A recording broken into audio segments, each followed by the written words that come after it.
buenas tardes. Bienvenidos a este capítulo de estreno en Extra Normal. Durante la siguiente hora abordaremos uno de los temas más polémicos en cuanto a cuestiones religiosas se refiere. Un tema que reveló al mundo moderno una nueva teoría sobre la traición a Jesucristo. Analizaremos el llamado Evangelio de Judas. También indagaremos en la inminente reactivación del Gran Colisionador, un proyecto que busca recrear la partícula de Dios y que podría revelarnos de dónde proviene la vida, pero que también podría ser catastrófico para el planeta. Y en la investigación de la semana le presentaremos las impactantes imágenes del Fuerte San Carlos, un mausoleo que guarda incontables historias de muerte y dolor. Esa noche extranormal las conoció de primera mano. No se mueva de su televisor. El capítulo de hoy simplemente le helará la sangre. Comenzamos.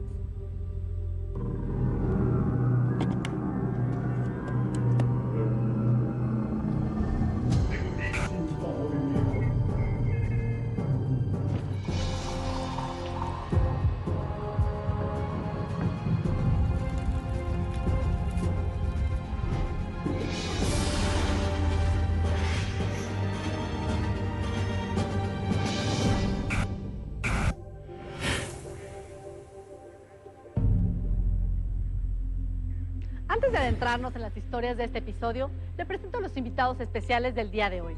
Nos acompaña el pastor cristiano Julio Bush. Pastor, bienvenido, buenas noches. Muchas gracias, es un placer estar aquí con todos ustedes. También se encuentra con nosotros el sacerdote católico Guillermo Chávez. Padre, bienvenido. ¿Qué tal? Mucho gusto de estar con ustedes y compartiendo. Muchas gracias. Y una persona que ya es como de casa, el licenciado Fernando J. Telles. Licenciado, bienvenido. Hola, Ivette, ¿cómo estamos? Y muy a gusto quiero compartir este foro otra vez con ustedes. Muchas gracias. Pues entrando en materia, déjeme decirle que existen muchas teorías dadas por seguidores del fenómeno OVNI sobre lo que ellos llaman evidencias irrefutables de objetos voladores no identificados. Solo que estos no se encuentran en videos o fotografías recientes, sino en pinturas religiosas bastante antiguas. Vamos a ver la nota. La búsqueda de respuestas que expliquen el fenómeno OVNI sigue vigente. No importa cuántas décadas pasen, el interés por estos supuestos objetos crece cada día más. Hasta la fecha, no hay una teoría certera para explicar los numerosos avistamientos del fenómeno. Además, el uso de nuevas tecnologías ha permitido la fabricación de impresionantes videos que son vistos por millones de personas diariamente por la red. Algunos son trabajos de escuela muy bien logrados. Otros claman ser verdaderos, aunque a los ojos de los expertos su falsedad es evidente. La sobreoferta de supuestos videos OVNI le ha restado valiosa credibilidad al tema. Lo cierto es que ahora más que nunca es muy difícil saber cuándo un video es una obra maestra de la postproducción y cuándo es una valiosa evidencia que relata uno de los fenómenos más fascinantes de nuestros tiempos. Pero, ¿en verdad los objetos voladores no identificados son un suceso contemporáneo? ¿O es algo que ha existido desde hace miles de años? Sucede que curiosamente existen obras de arte, pinturas en específico, que detallan objetos que parecieran volar por el cielo. Algunas de ellas, ilustraciones religiosas, donde el artista plasmó lo que a nuestros ojos contemporáneos tienen una importante similitud con los famosos ovnis, tal como esta obra, realizada en el año de 1486, que captura el momento de la Anunciación. En la parte superior de la imagen puede apreciarse un extraño objeto en el cielo que pareciera estar disparando una especie de rayo de luz. Solo podemos preguntarnos qué quería decir el pintor Carlo Crivelli con dicho objeto. De igual manera, esta pintura que data del año 1350 y que relata el momento de la crucifixión de Jesús de Nazaret. Una vez más, un objeto que pareciera una bola de fuego con un tripulante en su interior se encuentra volando en el cielo. Veamos una imagen más. Esta obra se realizó en el año de 1600 y retrata lo que conocemos como la Santísima Trinidad. Tanto Dios Padre como Jesús se encuentran sosteniendo una especie de esfera con dos antenas, justo debajo del Espíritu Santo. Especular sobre la interpretación de los artistas al plasmar estos objetos muy poco comunes resulta inútil. Es imposible conocer su idea de una manera clara. Lo que no se puede negar es que el artista plasma una visión muy personal sobre lo que ve y lo que cree. Partiendo de este punto, es de llamar poderosamente la atención que estas figuras aparezcan en obras principalmente de corte religioso. Pareciera que al menos para estos artistas, la ciencia y la fe pudieran coexistir en un mismo lienzo, en perfecta armonía.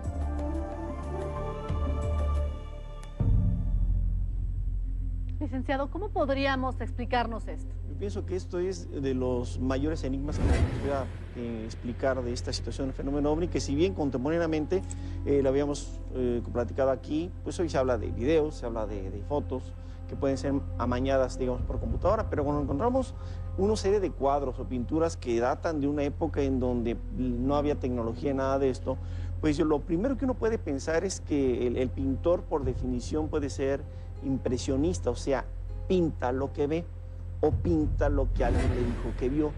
Entonces, por ejemplo, en una de las pinturas que se me hace muy interesante, lo que puede ser la Anunciación, en donde un objeto que está en el cielo directamente manda un rayo de luz a lo que es la Virgen María y que pasa inclusive por las paredes, o sea, está muy bien hecha la perspectiva del pintor.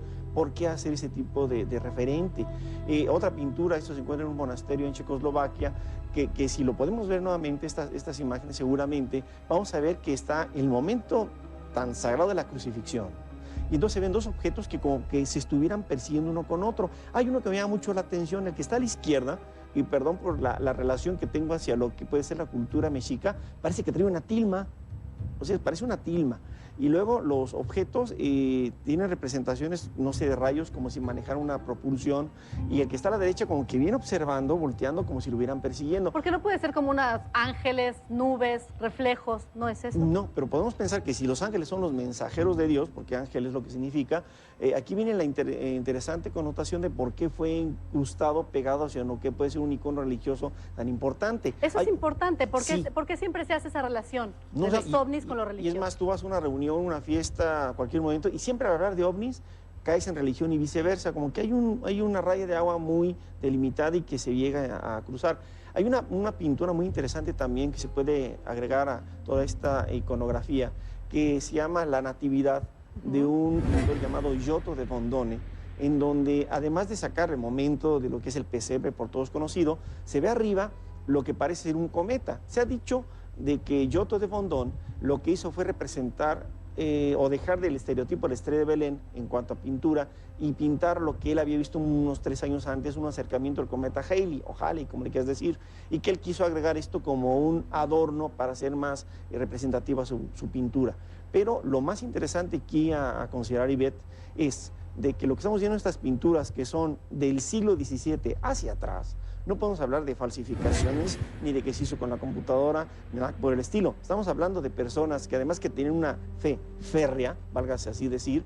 ¿Por qué lo agregaron? Fue para dar una connotación de algo que era igualmente maravilloso, como pintar a una virgen, como pintar a Jesús, como pintar la crucifixión, y algo igualmente importante era poner estos, podemos decir, objetos voladores no identificados. Realmente lo que está ahí juntándose es que para ellos, y en su momento, diría, su momento no tecnológico, pues va a tener que juntar lo más inexplicable, lo más maravilloso que tenían en una sola representación pictórica. Y de ahí, esto es para mí muy importante en lo que puede ser la evidencia de que algo flota en el mundo. Algo flota. Oiga, padre, y en cuanto que el Papa Juan Pablo II aceptó la vida extraterrestre. Bueno, yo creo que una de las cosas importantes, no podemos negar que haya vida más allá de la vida y más allá de nuestro planeta Tierra. Sabemos que el universo es enorme, maravilloso, y dentro de nuestro universo hay más y más constelaciones, ¿no? Entonces podemos decir que Dios está actuando y vive en el universo. Qué interesante, padre. Pues sin duda este es un tema muy polémico, que desata todo tipo de opiniones encontradas. Opiniones que respetamos y en la que, por supuesto, la suya es la más importante para nosotros. Es tiempo de la pausa comercial, pero antes le quiero comentar que al regresar la polémica llegará hasta el estudio de Extranormal. Descifraremos la personalidad del ser más repudiado y condenado de todos los tiempos. Hablaremos del polémico Evangelio de Judas, una nueva e impactante versión sobre la traición a Jesucristo. Regresamos.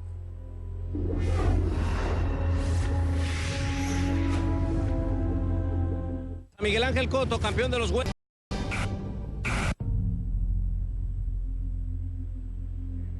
Los adjetivos de traicionero, ingrato, incluso de poseído, han sido un distintivo que ha acompañado desde hace más de 2000 años al apóstol Judas Iscariote. Pero una polémica investigación arqueológica apoyada por la National Geographic Society ha revelado uno de los llamados evangelios apócrifos, un evangelio que exonera de toda culpa a Judas sobre la traición al Hijo de Dios.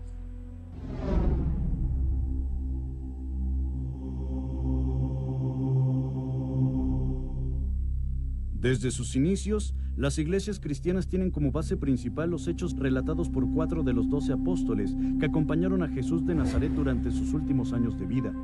Evangelios escritos por Mateo, Marcos, Lucas y Juan. Pero desde a mediados de los años 70 nacieron algunas teorías que aseguraban el descubrimiento de un evangelio diferente. Un evangelio que coloca a Judas como el elegido por Dios. Un Judas que fue capaz de entender y comprender al Mesías por el contrario de los demás apóstoles. Un escrito que aleja a Judas de los señalamientos de traición y maldad, incluso de posesión demoníaca del que se le ha perseguido desde la crucifixión de Cristo. Este pergamino escrito entre el año 150 y 200 después de Cristo tiene un desconcertante título, El Evangelio de Judas. Aunque existen varias teorías sobre el hallazgo del antiguo pergamino, la más aceptada es que un granjero que buscaba tesoros en algunas cuevas de Egipto se encontró con una cámara mortuoria en donde además de restos humanos se encontraba una caja de piedra. Esta caja contenía un antiguo pergamino con cubierta de cuero que posteriormente inquietaría a eruditos, arqueólogos y religiosos. El camino que recorrió el pergamino hasta llegar con los expertos que descifrarían su contenido fue largo. Se dice que el granjero vendió el evangelio en el mercado de antigüedades a un coleccionista, el cual solo sabía que tenía en su poder un escrito bastante antiguo. Un libro que por su antigüedad trató de vender en $3 millones a 3 eruditos que a pesar de que se interesaron mucho en rescatar y preservar el documento, carecían de la cantidad que solicitaba el coleccionista. El único provecho que sacó el dueño del códice es saber que tenía en su poder un documento que podría tratarse de un evangelio perdido. Increíble resulta saber que este coleccionista, después de intentos fallidos por vender el códice, termina guardando el pergamino en una caja fuerte en Nueva York sin ningún cuidado, secándose y prácticamente convirtiéndose en polvo. Es hasta el año de 1999 cuando una comerciante de antigüedades adquiere el documento en $300,000 y manda el pergamino casi destruido a Suiza para su estudio. Es ahí cuando una fundación privada dedicada a la conservación del arte contacta a la National Geographic Society para restaurar y traducir el texto. La National Geographic Society reúne a un grupo de especialistas comenzando por una experta en reconstrucción de pergaminos, la cual al lado de un traductor trabaja en el rescate del pergamino. Las sospechas sobre tener en su poder el Evangelio de Judas son confirmadas mediante la traducción del texto que relata hechos de la vida pública de Jesús, pero también menciona una y otra vez al discípulo Judas, además de que meses después, al analizar un trozo del pergamino en la Universidad de Arizona, se revela la edad del Evangelio tras realizar la prueba del carbono 14. El resultado probó que el pergamino data del año 150 y 200 después de Cristo. Después de este hecho, solo quedaba una cosa: conocer la traducción del Evangelio escrito en un idioma llamado cóptico.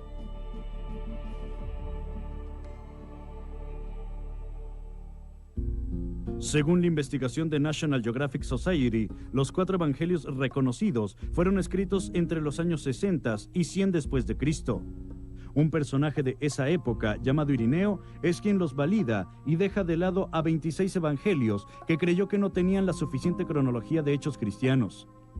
Entre ellos estaba el Evangelio de Judas, el que no solo no fue tomado en cuenta, sino que fue prohibido y tachado de herejía. Incluso, Irineo ordenó que fuera borrado de la historia. La investigación destaca que conforme pasaban los años y se iban escribiendo los evangelios de Mateo, Marcos, Lucas y Juan, la imagen de Judas cada vez se criticó más, pues pasó de ser un apóstol poco popular hasta un traidor. Incluso, en el Evangelio de Juan se mencionó a Judas como la encarnación del mal. Pero, ¿por qué fue prohibido por Irineo este evangelio según Judas? La respuesta es que en este evangelio se muestra a un Judas amigo de Jesús. Se señala que fue el único en comprender realmente la obra del Mesías, con frases supuestamente dichas por Jesús como: tú serás el apóstol maldito para los demás, pero serás más grande que todos ellos. Tú sacrificarás al hombre en el que yo vivo. En estas líneas se muestra a un Jesús planeando su captura y ejecución. Es decir, Jesús no habría sido traicionado, sino que había ordenado a Judas que lo entregara a los romanos. Pero este evangelio tiene algo aún más diferente a los demás, ya que en las iglesias cristianas destacan la crucifixión y la resurrección de Cristo como base de su personalidad teológica, y este evangelio termina justamente con la captura y juicio del Nazareno. Esta es una investigación arqueológica que ha desatado un sinnúmero de diferencias, ya que en ella se trata de limpiar el nombre de una de las personas más atacadas, condenadas y maldecidas de todos los tiempos, Judas Iscariote, el hombre que traicionó a Jesús por unas monedas, el hombre que se quitó la vida al no soportar el remordimiento, un hombre que según este documental habría sido el preferido, el más cercano a Jesús, el único en que Jesús pudo confiar su sacrificio. Pastor Julio Busch, la postura cristiana ante esto. Bueno, esto es muy interesante porque aquí vale o cabe mencionar que aunado a la Biblia hubo muchos escritos contemporáneos. Incluso hubo historiadores, ¿verdad?, como Flavio Josefo, que narró a la misma época precisamente los eventos de Jesucristo. Entonces, es sabido que la Biblia está rodeada de muchos documentos muy interesantes que son de la misma época, pero que no entran dentro del canon de las Escrituras. Básicamente, todos conocemos que Judas Iscariote fue el que entregó a Jesús, lo traicionó y finalmente se suicidó. Sin embargo, es importante notar que Judas Iscariote, dice la Biblia, que en cuanto entregó a Jesús por 30 piezas de plata y vio lo que había hecho, se suicidó. Esto quiere decir que para el año 33 aproximadamente después de Cristo, Judas Iscariote ya estaba muerto. Y aquí habla de otra fecha diferente. Y aquí habla de que este evangelio apócrifo de Judas se escribió cerca del año 200 o 150 después de Cristo. Entonces, definitivamente, como dice la Biblia, nada se puede contra la verdad, sino por la verdad misma. No coinciden las fechas. Por otro lado... Pero tampoco de los que ya están autorizados, ¿no? ¿O quiere decir que esos sí los escribieron los apóstoles? Eso sí, porque la revelación, debemos de entender, Dios habla a través de la revelación divina. Dios se manifiesta a los hombres por medio de personas que fueron inspiradas por el Espíritu Santo. Así es como el Nuevo Testamento se escribe en los 4 evangelios inspirados por Dios, el libro de Hechos, todas las cartas del apóstol Pablo y de los demás apóstoles, las cuales se sabe fueron inspiradas por Dios. La Biblia misma, al hablar de esto, dice que toda la Escritura es inspirada por Dios. Y es útil para redarguir, para instruir, para corregir en justicia. Definitivamente, el Evangelio de Judas tiene una connotación, como bien lo decía ahorita, apócrifa. ¿Qué quiere decir esto? Cuando firman un documento en tu nombre o tratan de firmar, muchos de nosotros lo hicimos con las calificaciones cuando éramos niños, ¿verdad?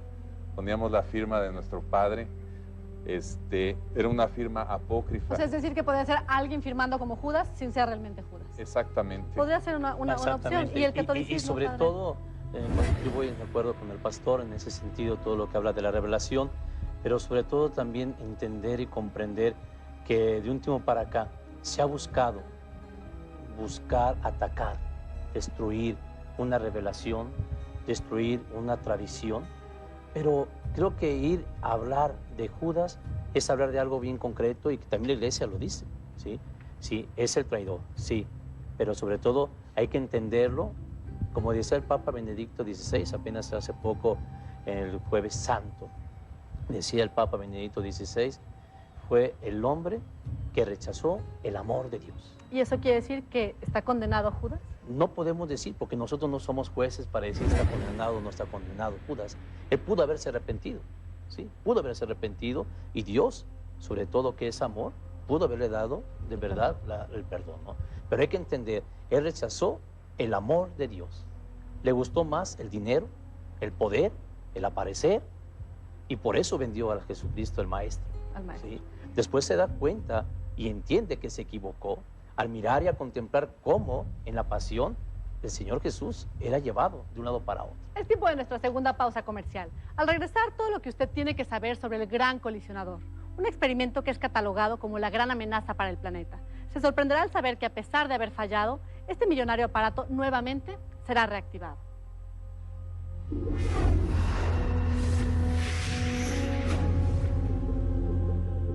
David no soporta Nada.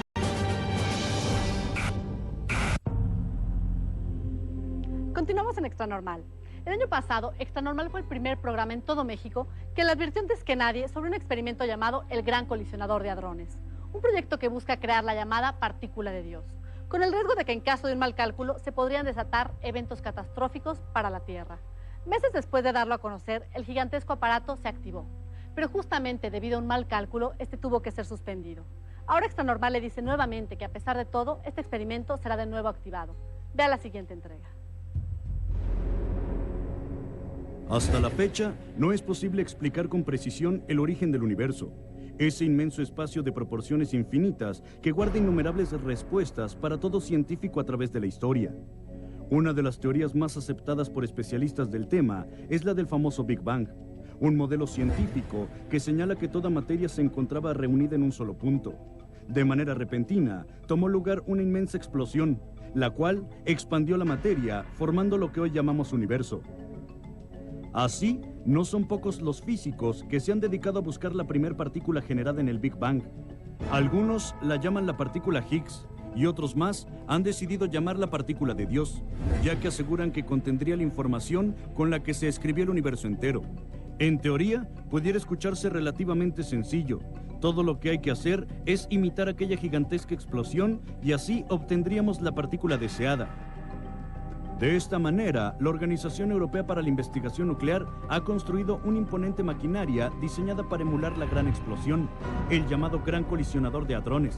Este monumental instrumento científico comenzó a planearse en 1995 y está construido bajo la tierra en Ginebra, Suiza. Su costo a la fecha, más de 7 billones de euros. A manera de túnel circular, mide 27 kilómetros y en sus entrañas cuenta con gigantescos imanes a una temperatura cercana al cero absoluto, cuya función es dirigir y acelerar dos haces de protones en sentido contrario a una velocidad próxima a la de la luz.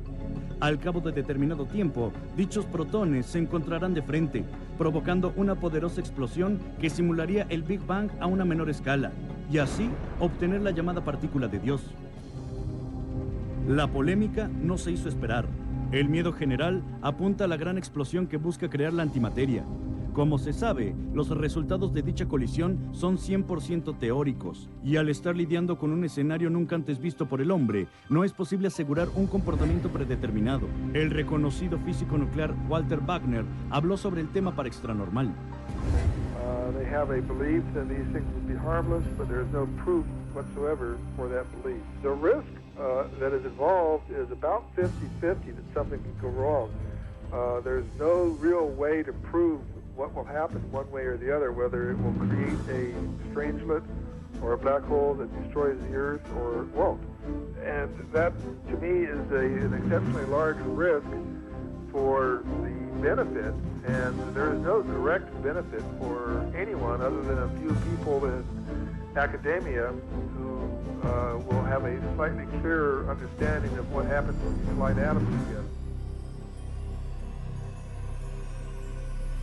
Corría el mes de agosto del 2008 y la polémica crecía en noticieros, periódicos y páginas de internet en todo el mundo.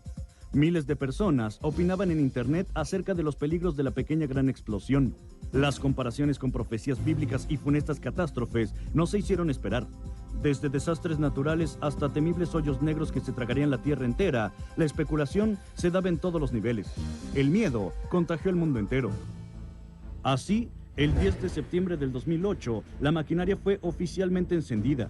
El primer haz de protones inyectado a la maquinaria recorrió en su totalidad el gigantesco túnel de 27 kilómetros. La colisión que le brindaría a los científicos responsables del proyecto la famosa partícula de Dios estaba planeada para el mes de diciembre de ese año. Todo el mundo esperaba. Pero tan solo unos días después de comenzado el experimento, se produjo un cortocircuito en los conectores de imanes en los sectores 3 y 4, lo que desató una fuga de helio dentro del túnel. Esto significaba un duro golpe psicológico para todo el personal, ya que al momento de la detección del accidente se calcularon al menos 3 meses de tiempo de reparación. El gran colisionador de hadrones se detuvo. Han pasado 8 meses desde el incidente que frenó la colisión. 53 grandes imanes tuvieron que ser retirados de su lugar para ser reparados en la superficie, y hasta hace unos días, el último de esos imanes fue llevado nuevamente bajo tierra para su instalación. Los voceros de la Organización Europea para la Investigación Nuclear han pronosticado que para el mes de noviembre del año en curso, el gran colisionador de hadrones será echado a andar nuevamente para seguir con el plan original. En este momento, cientos de especialistas trabajan arduamente para armar un rompecabezas gigante, tan gigante como la incertidumbre que provoca el saber que en Ginebra, Suiza, en algún momento de este año, tomará lugar una explosión que se dice tendrá la equivalencia a 1 billón de bombas atómicas. Padre, qué fuerte. ¿Cuál es la intención de recrear la vida? Bueno, yo ante todo veo en esto querer meter el miedo al hombre, el buscar convertirse en un dios. Es más, jugar a ser dioses, ¿no? El querer crear el universo, el querer ser como dioses, recreando un inicio de un universo, de un mundo tan maravilloso, y sobre todo hacer que el hombre, por su soberbia, quiera de veras convertirse en un Dios, y que puede pasar lo que pasó al principio de la creación, ¿no? Dios, ante todo, sabemos que es amor, es cariño, y una cosa importante, cuando nosotros queremos asemejarnos a dioses y queremos actuar como Dios, vamos en contra del mismo Dios. Pastor, ¿usted qué opina de esto? Esto es interesante porque la Biblia menciona en los primeros versículos del Génesis que en el principio creó Dios los cielos y la tierra. Y la tierra estaba desordenada y vacía. Y la presencia de Dios, lo primero que crea el primer día es la luz. Es lo primero que Dios crea, la luz. Lo cual, cuando nuestro Señor Jesucristo predica el Evangelio, dice: yo soy la luz del mundo. El que en mí cree no vivirá en tinieblas. Definitivamente, lo primero que Dios creó en el universo fue la luz para acabar con las tinieblas en las que el hombre vive. Conocemos en el relato bíblico de Génesis que el día sexto Dios hizo al hombre, y de ahí conocemos la historia de Adán y Eva y toda la consecuencia de que el hombre pecó, ¿verdad? Y fue desterrado del huerto del Edén. Definitivamente yo veo esto como un intento del hombre para creer en otra cosa, menos en el relato bíblico. El hombre, para el hombre siempre ha sido más fácil creer en otras cosas que en el relato bíblico. Sin embargo, la Biblia nos enseña que los mismos cielos son la gloria de Dios. La Biblia nos enseña que el firmamento manifiesta la obra de Dios. Y cuando vemos las estrellas, cuando vemos el sol y la luna, cuando vemos ese orden tan perfecto, ese diseño tan perfecto y hermoso, no podemos más que considerar que hay una mente maestra, un Dios que ha hecho la creación y al ¿Y hombre. algún día, Padre, se podrán unir lo que es la ciencia y la religión? De hecho, no están peleadas. Ciencia y fe deben de ir de la mano, caminando juntos, buscando, ¿no? Y siempre de lo siempre, el que desde la fe lo tengamos siempre presente, que la ciencia siempre admita un ser supremo. Con los riesgos que eso conlleva, ¿no? Claro. ¿Qué riesgos podemos tener con este experimento? Caramba, es un experimento muy serio, porque me viene en mente el momento cuando se estaban haciendo el proyecto Manhattan, que era la primera bomba atómica que se iba a poner a funcionar por parte de Estados Unidos con el ingeniero Robert Oppenheimer, y más o menos tenían la idea de lo que iba pasado, y en Alamogordo hicieron un experimento de esto, pero en este caso, de los posibles peligros, y realmente no sabe muy bien qué va a pasar, puede generarse un mini hoyo negro. un pequeño hoyo negro. Yo me pongo a pensar si esto de alguna manera por desconocimiento... ¿Pero qué es un hoyo negro? Un hoyo negro es una partícula que empieza a consumir y asimilar toda la energía y materia. Pero que si se es tiene. mini. Puede empezar a crecer.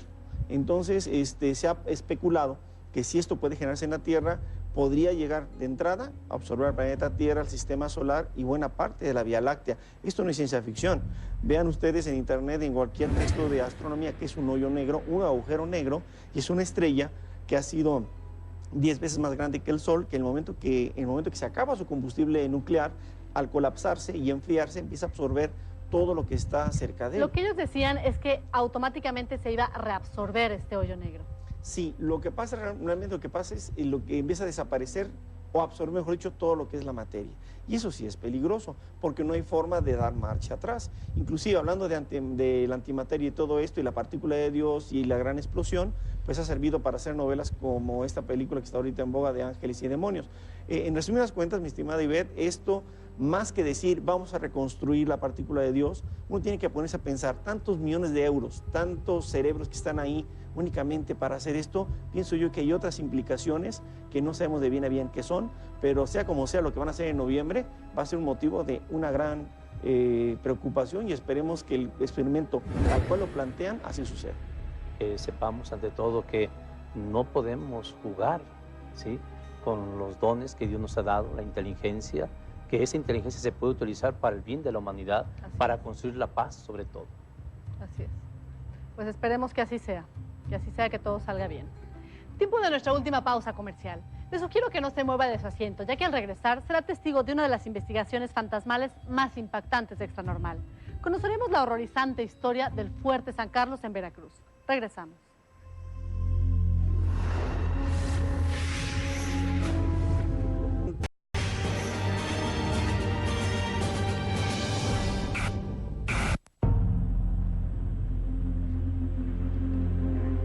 Gracias por continuar en Extranormal.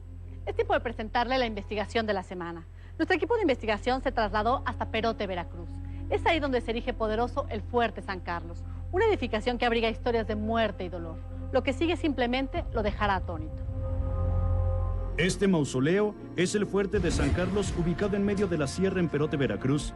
Es un imponente sitio que terminó de construirse a finales del año 1776 con el objetivo de defender a la Nueva España de los invasores. Además, fue el resguardo de víveres, armas, pólvora y tropas que impidieron la toma de ciudades como Puebla y México. Para 1823, el primer presidente de México, José Miguel Fernández y Félix, mejor conocido como Guadalupe Victoria, ordenó la creación del primer colegio militar justo en esta fortaleza. Años más tarde, el entonces gobernador del estado de Veracruz, Adolfo Ruiz Cortines, establece el Fuerte de San Carlos como reclusorio de alta seguridad, el cual funcionó como prisión hasta el año 2007. Quizá es por eso que los trabajadores y visitantes de este desolado lugar han sido testigos de inexplicables fenómenos atribuidos en ocasiones a la energía de los prisioneros que fallecieron, dejando su energía atormentada entre los muros de las frías cámaras de reclusión. Algo bien interesante es que dicen que cuando cierran, oyen como que en la reja pasaran algún palo o algo muy duro ya en la noche. En lo que es la parte del techo, sí, en el segundo nivel, se ve justo en luna llena, cuando la luna sale por acá, por el sol, ¿no? Entonces, cuando entra, tal parece que mucha gente va a entrar a la capilla, pero si uno baja, pues no hay nadie, solamente se ve la parte de arriba. El primer paso era hacer un recorrido a plena luz del día, identificar las zonas de mayor carga energética y donde se cuentan las historias sobre apariciones. Una tarea difícil, pues el Fuerte San Carlos cuenta con un inmenso territorio lleno de áreas de interés en cuanto a fenómenos extranormales corresponde. Rosario, estamos entrando a una de las casamatas que aún conserva las camas. Es la única casamata que se va a dejar con los camastros como evidencia de cómo es que vivían los internos. Pues ellos tenían que compartir un solo baño. Sí, compartían 2 sanitarios. 2 sanitarios. Nada más son 2 para 50 personas. Esta celda era para estos internos y para estos. Porque como en esta se encuentra la rampa, Aquí no vamos a encontrar puerta. Uno de los lugares que más nos impactaron fue una especie de calabozo en donde llevaban a los prisioneros que habían tenido un mal comportamiento, reclusos que asesinaban a un compañero dentro del penal. Era aquí en donde los dejaban por días, incluso meses, en las condiciones más adversas que una mente sana puede imaginar. Entonces nos dirigimos hacia lo que fue el calabozo también alguna vez. Sí, este fue el calabozo y van a clausurar la salida de emergencia.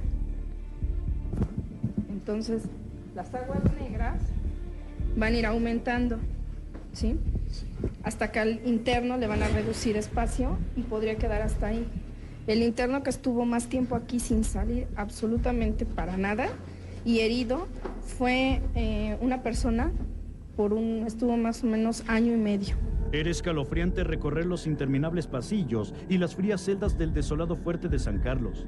Nuestras mentes trataban de imaginar lo dramático que sería recorrer este mismo sitio cuando las sombras de la noche abrazaran el fuerte San Carlos. La psíquica Luisa Cárdenas tomó sus precauciones antes de iniciar el recorrido en medio de la noche. Ella protegió de las entidades negativas a todas las personas que entraron al fuerte. ¿Qué es lo que vamos a hacer ahorita? Es poner una protección en cada uno de ustedes y aparte lo que voy a poner en este plato es para ir limpiando el lugar y que quede más tranquilo. Muchas veces con esto se alborotan más las presencias que hay, en especial si son negativas, y se representan de distintas maneras. Pueden escuchar ruidos, a lo mejor un aventón, que alguien los tome, etc. Les voy a pedir que se queden en grupo. Alfredo García Guerrero es una persona que creció en el fuerte de San Carlos debido a que su padre, al igual que él, fue custodio de este sitio. Él vivió muy de cerca la angustia, las riñas y las muertes de los presos que contaban cada día dentro del penal. Aquí, en este lugar, en una ocasión hubo una riña entre los mismos compañeros, los presos, y aquí sacrificaron a 2 hombres. Don Alfredo nos llevó a las zonas en donde recuerda haber presenciado los más despiadados asesinatos. El especialista también nos hizo compañía para que a través de su percepción pudiera decirnos si es que aún se encuentran las almas de los reos que murieron ahí. Aquí en algunos de los departamentos dormía uno de los reclusos, que tenía pata de palo. Así se le conocía aquí como el pata de palo. Enorme, como de 2 metros, y estaba jugando aquí a la rayuela con otro que era poblano, de bajita estatura. Se hizo la discusión, que porque tú me ganaste, que porque la moneda, que por no sé qué. Y el mocho, el pato de palo, le quiso pegar al poblano, pero como el poblano era enanito, pues sacó la punta y que se la mete en el corazón. Y ahí quedó el pato de palo. Todavía está aquí la persona que murió. Incluso se ríe, sí. ¿Estás segura de que es ella, no es alguien? No, de hecho, su risa fue sarcástica acerca de cómo contaban su historia. Todavía está aquí la persona que murió. Fue justamente ahí en donde parecían comenzar los extraños fenómenos, pues un ruido que parecía provenir de una celda nos tomó por sorpresa mientras hablábamos del prisionero, que en vida era apodado como el pata de palo. Pero de antemano, cuando ellos llegaban a este penal, uno les tomaba declaración y no sabía bien que la mayoría estaba aquí por crimen. Ya, se oye algo. ¿Oyeron? Fue de este lado. Parece que venía de esta celda. Viene de aquí adentro, ¿no? Algo se escuchó. Pero no hay nadie como lo pueden observar. Está solo. ¿Por crimen? Ya, se oye algo. ¿Oyeron? Fue de este lado. Parece que venía de esta celda. Eso era solo el principio de las posibles manifestaciones del fuerte de San Carlos aquella madrugada. Nuestro recorrido siguió hasta llegar al sitio en donde guardaban la pólvora. El lugar se encuentra en ruinas debido a una fuerte explosión que ocurrió en los tiempos que la edificación fungió como cuartel militar. Ahí fuimos testigos de otra posible manifestación del más allá. Nosotros nos imaginamos que es por la humedad, porque pues ya de seres pues, ya no existen. Pero... ¿Fuiste tú? Se oye un ruido muy cerca de nosotros, como alguien quejándose. ¿Alguien fue? Yo lo escuché aquí en medio de nosotros. ¿Qué hubo? ¡Ey, atrás! ¡Atrás! ¿Quién fue? A ver, ¿fueron ustedes? ¿Lo oyeron todos o nada más lo escucho yo? A ver, vamos a tener cuidado porque esta parte está cayéndose, está muy peligrosa, entonces hay que ser muy cuidadosos, no salgan corriendo.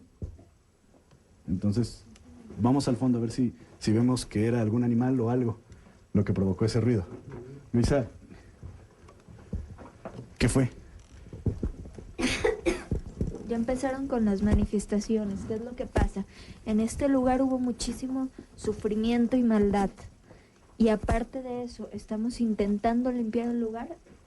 Es algo que a ellos no les gusta, entonces se van a empezar a manifestar de distintas formas. Nosotros nos imaginamos que es por la humedad, porque pues ya de seres pues, ya no existen. Pero... porque pues ya de seres pues, ya no existen. Pero... Con los nervios de punta tras la visita al polvorín, abandonamos esa zona para dirigirnos a una de las escalofriantes celdas. Y son seres que aquí están. ¿Verdad? Y no son malos, son... ¡Ey! ¡Atrás! Se oyó algo muy fuerte. Esa sí fue una clara manifestación de la entidad que aquí quedó. Fue de la persona que estábamos hablando precisamente en ese momento. Se hizo presente. ¿Quiere que le pongamos atención? Una de las guías del lugar tomó esta fotografía justo en el momento del extraño fenómeno. Ella misma nos relata qué fue lo que captó. Fue en una de las casamatas donde ya todos iban de salida y yo me regresé y saqué una foto. Se alcanza a ver a una silueta. Es como de un hombre y se ven unos circulitos blancos que al parecer nos dicen que son entes. Es esta la silueta. Esa manifestación fue para decirnos: aquí sigo, ayúdenme a cruzar. Ya es mi tiempo, ya no quiero estar aquí. La percepción de la psíquica se encontraba al máximo, pues había zonas en donde podía sentir a las almas de los presos, aún quejándose de sus condenas, que aparentemente no han dejado de cumplir aún después de muertos. Sí, puedo sentir mucho, más que sufrimiento, es desesperación, mucha angustia. Se sentían sin esperanza. Fuertes, puedo sentir a 3 de este lado. ¿Son ellos? Sí. Esta, ¿no?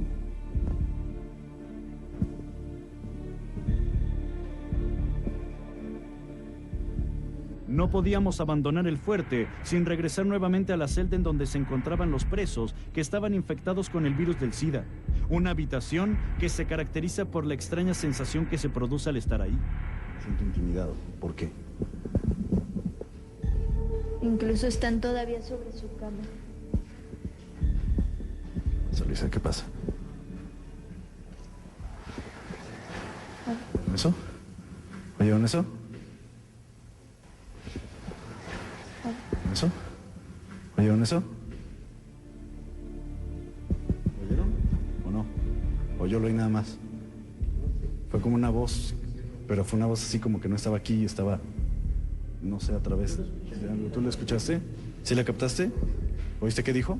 Váyanse.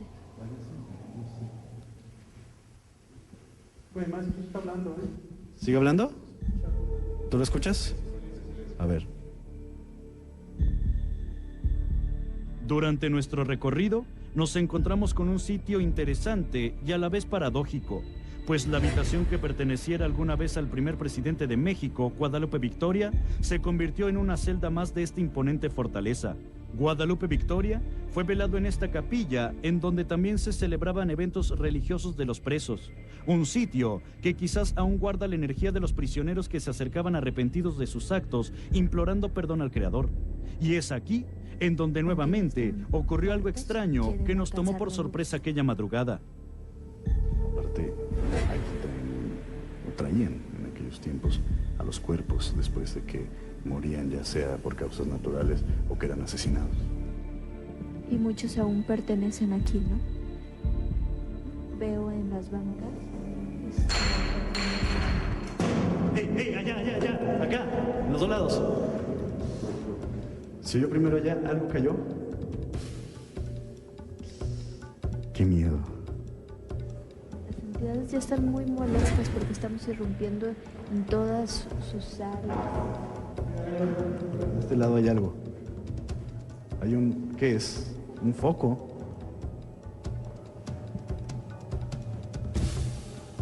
Ahora, es un foco de allá arriba, ¿ya vieron? Y falta uno. ¿Habrá caído desde allá arriba? No, no se rompió. No se rompió y nada más falta uno. A ver. ¿Sí se puede tocar, Luisa? Aquí está.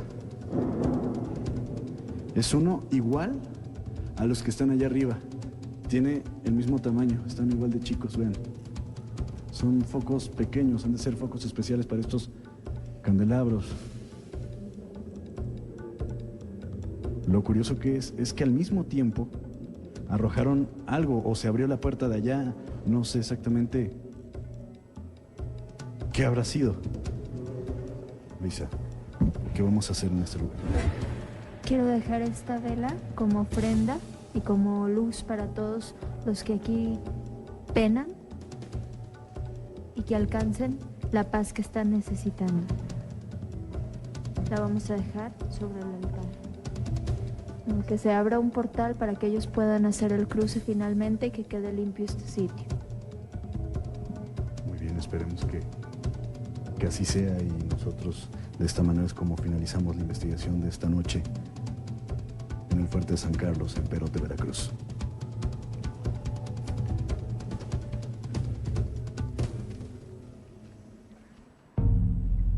Padre, y en lugares como estos, donde hay tantas energías, ¿es recomendable las misas, los rezos?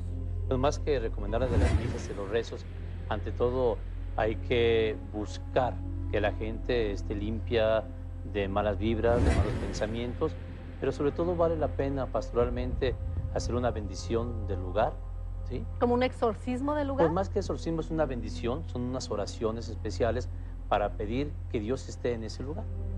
Okay. ¿Y la iglesia cristiana también maneja los exorcismos?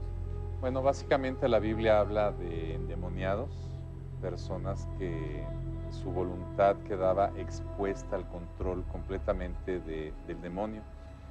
Y definitivamente la Biblia habla de una actividad de demonios, ¿sí? Sin embargo, la Biblia enseña que esto siempre es una cuestión donde debe de existir la voluntad de la persona para entregarse a este tipo de actividades demoníacas. Pues fue un placer tenerlos con nosotros esta noche. Muchas gracias a los tres por haber acompañado. Muchas gracias, Betty. Muchas gracias. Extra Normal termina por el día de hoy. Gracias por formar parte del programa más polémico de la televisión mexicana. Yo lo espero mañana domingo en los archivos de Extra Normal. Hasta entonces.